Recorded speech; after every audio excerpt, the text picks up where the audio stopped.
ತುಮಕೂರು ಶಿರಾ ತಾಲೂಕಿನ ಹನುಮನಹಳ್ಳಿಯ ನವದಂಪತಿ ಶರಣ್ಯ ಗಿರೀಶ್ ಆತ್ಮಹತ್ಯೆಗೆ ಶರಣಾದ ದುರ್ದೈವಿಗಳು.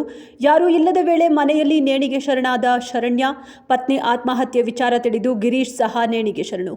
ಮದುವೆಯಾಗಿ 4 ತಿಂಗಳಿಗೆ ಈ ನಿರ್ಧಾರಕ್ಕೆ ಕಾರಣ ತಿಳಿದು ಬಂದಿಲ್ಲ. ವ್ಯಸನ ಮುಕ್ತ ಕೇಂದ್ರಕ್ಕೆ ದಾಖಲಾಗಿದ್ದ ಪೊಲೀಸ್ ಪೇದೆ ಶರಣಪ್ಪ ಉಪ್ಪಾರ ನೇಣಿಗೆ ಶರಣಾದ ಕಾನ್ಸ್ಟೇಬಲ್ ತನ್ನನ್ನು ಮನೆಗೆ ಕರೆದುಕೊಂಡು ಹೋಗೆಂದು 2 ದಿನಗಳ ಹಿಂದಷ್ಟೇ ಪತ್ನಿಗೆ ಕರೆ. ಪತ್ನಿ ಬಾರದ ಹಿನ್ನೆಲೆ ಮನನೊಂದು ಆತ್ಮಹತ್ಯೆಗೆ ಶರಣು. ಕುಷ್ಟಗಿ ಪೊಲೀಸ್ ಠಾಣೆಯಲ್ಲಿ ಪ್ರಕರಣ ದಾಖಲು.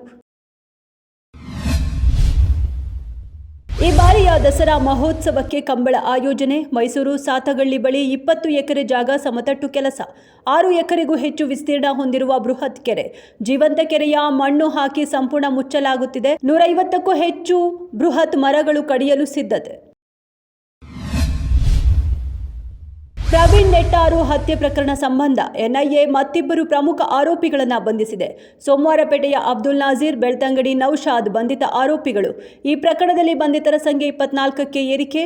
ಇನ್ನೂ 3 ಆರೋಪಿಗಳು ತಲೆಮರೆಸಿಕೊಂಡಿದ್ದು ಅವರ ಬಂಧನಕ್ಕಾಗಿ ಶೋಧ ಕಾರ್ಯ. ನೇಪಾಳದಲ್ಲಿ ಹೋಟೆಲ್ ಕೆಲಸಕ್ಕೆ ತೆರಳಿದ್ದ ಬೆಳಗಾವಿ ಯುವಕ ತನ್ನ ರೂಮ್ಮೇಟ್ನಿಂದಲೇ ಬರ್ಬರವಾಗಿ ಕೊಲೆಯಾಗಿದ್ದಾನೆ.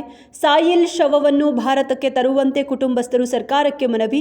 ರಾತ್ರಿ ಸಾಹಿಲ್ ಹಾಗೂ ಸದ್ದಾಂ ನಡುವೆ ವಾಗ್ವಾದ ನಡೆದಿತ್ತು. ಮುಂಜಾನೆ ನಿದ್ರೆಯಲ್ಲಿದ್ದ ಸಾಹಿಲ್ ಮೇಲೆ ಸದ್ದಾಂ ಚಾಕುವಿನಿಂದ ಮಾರಣಾಂತಿಕ ಹಲ್ಲೆ ನಡೆಸಿದ್ದಾನೆ ಎನ್ನೋ ಮಾಹಿತಿ.